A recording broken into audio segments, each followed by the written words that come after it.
The PUC2 USB Audio Interface doesn't need any warm-up time. Just connect it with your computer via USB. The black cable transfers your data, the yellow one is for the power supply. The computer will perform an automatic device installation. That's it. For maximum safety, there are no confusing buttons or switches. The ready LED shines green, so that means the PUC2 is ready to go.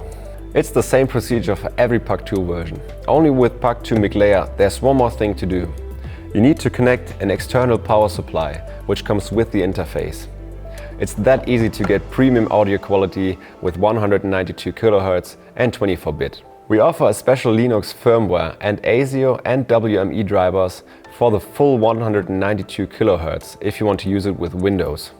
You can find them in the download section on our website.